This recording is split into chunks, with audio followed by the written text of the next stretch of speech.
Quelle chronologie pour un artiste écrivain? Qu'est-ce qui pourrait rendre la vie intense? Est-ce que c'est d'avoir une démarche, de pouvoir commencer à un point, de terminer à un point, en ayant une petite idée, ou alors de commencer à un point et d'avancer sans savoir où on va? Par exemple, deux thèmes. Je prends par exemple la commedia dell'arte.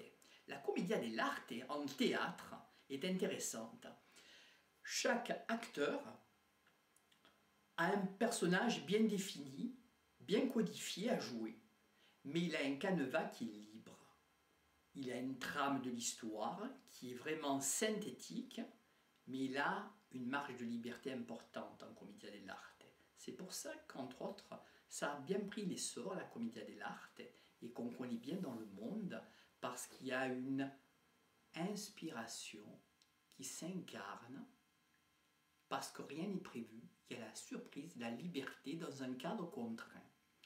Et aussi, j'aimerais vous dire aussi le pendant de la commedia dell'arte, où il y aurait donc, pour une vie intense, une démarche d'un point à un point où on va, avec un point à un autre point qu'on ne connaît pas. Columbo, par exemple, Mr. Peter Falk. Eh bien oui, l'Américain nous a montré dans sa technique, dans sa façon de créer ce personnage Columbo, le détective, quelque chose d'intéressant. Comment faisait-il pour dénouer, pour trouver effectivement le coupable d'un meurtre ou de quelque chose qui a été commis, ou d'un vol ou que sais-je? Il posait des questions, a priori bien anodines, sans intérêt. Et il posait des questions à tout le monde. Et des questions de la vie de tous les jours. Mais effectivement, celui qui était coupable était bien entendu bien embêté. Et effectivement, ça le forçait à se dévoiler à un moment donné. Effectivement, Mr. Columbo, sa stratégie, c'est la persistance, c'est aussi l'endurance, la patience, le fair play, bien entendu, tranquillité, Columbo. Qu'est-ce qui pourrait rendre la vie intense? Ce serait cette passion, cette méthode, entre guillemets. C'est une méthode de pouvoir proposer quelque chose qui n'a jamais été créé, une inspiration. Qu'est-ce que la surprise et l'inconnu? Est-ce que c'est suffisant, la surprise et l'inconnu? Peut-être que pas, ou peut-être que oui. Par exemple, pour Columbo, la surprise et l'inconnu sont suffisantes. Il démasque le coupable. Pour la commedia dell'arte, ça ne suffit pas. Il faut une trame. Il y a de l'inspiration, certes, dans le jeu de l'acteur de la commedia dell'arte, mais il faut qu'il y ait une trame, une contrainte.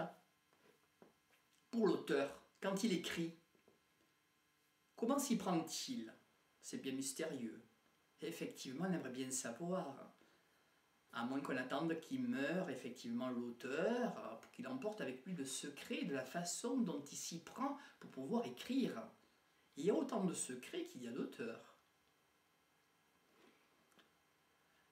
Transmettre à travers un processus de symbolisation écrit. À quoi ça servirait finalement pour transmettre? Il y a des traditions qui sont écrites et des traditions qui sont orales. Il y a des traditions, nous occidentales, on est la tradition de l'écrit. Si on n'avait plus le papier, on serait bien embêté. N'oublions pas que si il y avait un problème aujourd'hui de mémorisation des informations numériques, Internet, toute l'informatique, que resterait-il? Des archives, que resterait-il dans les archives? Peut-être des pelures de papier des années 60 qui seraient trouées par l'encre acide, qui aurait trouvé un papier de mauvaise qualité. Et il resterait bien entendu tous les documents du Moyen-Âge, les parchemins, les palimpsestes, qui eux sont de très très bonne qualité. Effectivement, le support, on ne s'y attarde pas trop, mais peut-être ce serait important de voir un peu la qualité du support. N'oublions pas aussi qu'il y a aussi transmission de pensée, on peut avoir aussi, dans les failles du temps, des mémorisations qui vous arrivent comme ça, on ne sait pas d'où, et vous avez de l'inspiration qui descend sur vous, même si vous n'êtes pas de la catégorie sociale, de la façon qui est écrite pour un livre, vous en avez peut-être la transmission et vous en êtes la plume. La tradition orale, c'est important. En Afrique, on n'écrit pas trop peut-être, on parle. Il y a les griots, les marabouts, etc. Ils parlent, ils communiquent. Effectivement, on se retrouve autour d'un poste de télévision à 50, alors que nous en Occident, dans un poste de télévision, peut-être on en a un dans chaque pièce tout à l'heure. On n'a pas les mêmes cultures, effectivement. La tradition orale est aussi importante. Être auditif, mémoriser des informations par l'audition, cela s'apprend. Ça serait bien si on l'apprenait aussi un peu, ça serait sympathique. Quelle relation existe-t-il entre ces thèmes, entre l'écrit et l'oral? Est-ce qu'il y a un jour une tradition qui est orale, qui s'écrira? Et est-ce qu'un jour il y a une tradition qui est écrite, qui se parlerait? Pourquoi transmettre et comment transmettre? Que signifie être au service? Que signifierait-il pour un être humain qui ne donne pas tout ce qu'il donne? Est-ce que ça serait comme donner rien? Donner tout? Ou donner peu? Ou donner moyen? Que faire? Que donner? Est-ce qu'on donne suffisamment?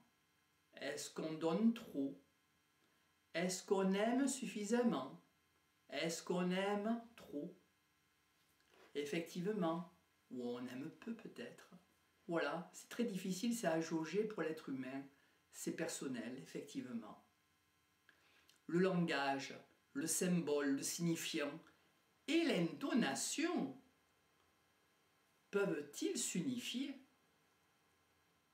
Quelles sont les constantes? Les choses que l'on ne peut pas changer? Est-ce que ça existe des constantes?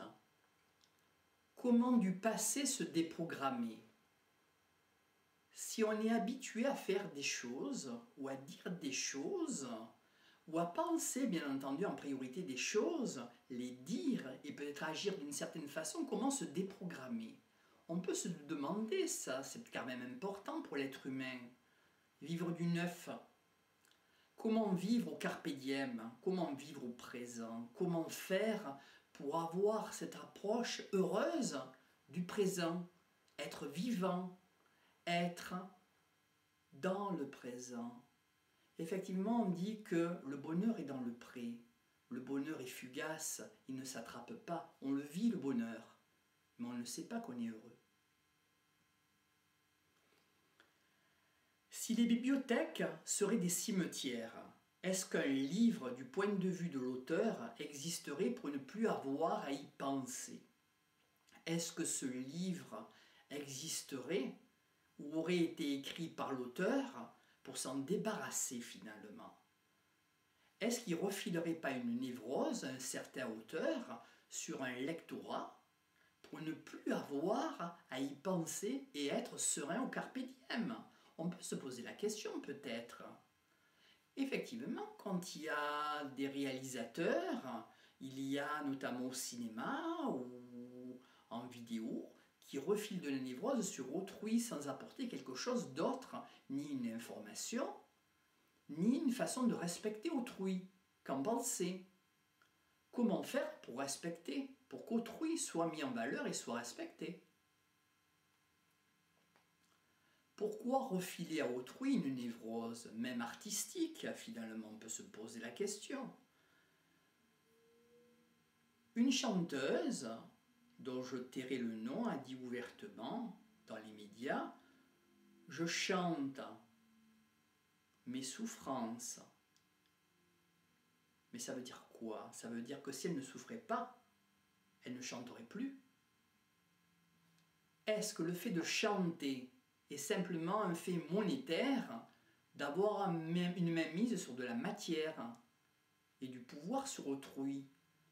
Si on se rend compte à un moment donné de ceci, pourquoi ne pas s'arrêter et proposer quelque chose d'autre pour être sincère, tout simplement? Comment faire pour ne pas refiler sa névrose, même artistique? Comment faire? Que proposer d'autre? J'ai essayé de vous proposer aujourd'hui sur le thème écriture, littérature et philosophie, manière d'être, sur http://ebooks.marcobruna.adspace.eu ebooks Marco Bruna, tout attaché, .adspace.eu. À prochainement de vous rencontrer, à votre écoute.